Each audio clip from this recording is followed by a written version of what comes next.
when there's a story out there, quick, call the person we know and say, did you know this? Yes. Okay, sources tell us. And they just run with it. There's no accreditation whatsoever because they are the worldwide leader in sports. And Ken, if it doesn't come out of our desk, then it doesn't exist.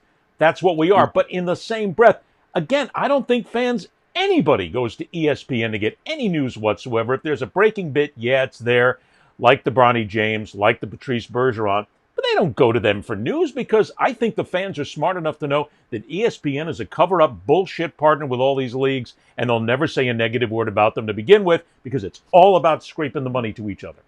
Well, you've got those, and we covered this over at Awful Announcing, how the people like Adam Schechter and Adrian Wojnarowski, what is their relationship? They're quote unquote insiders. Are they really in bed with the people that they cover? Are they friends? I mean, uh, Schechter, we have already seen send stuff over to the Washington Commanders and saying, "Hey, look, editor, what do you think about this story that I'm going to write?" So you see that relationship. You know that it's really quote unquote not really objective, but how close they are in getting those relationships and getting those so they can get those big scoops. And I have been told by people who work in the industry that Adam Schefter steals more stuff than anybody else when it comes down to the bottom line of reporting. I mean, I have had guys who sit there on the beats and they go, he just steals it. That's all. He takes it and claims that it's his when it's not. It's somebody else's.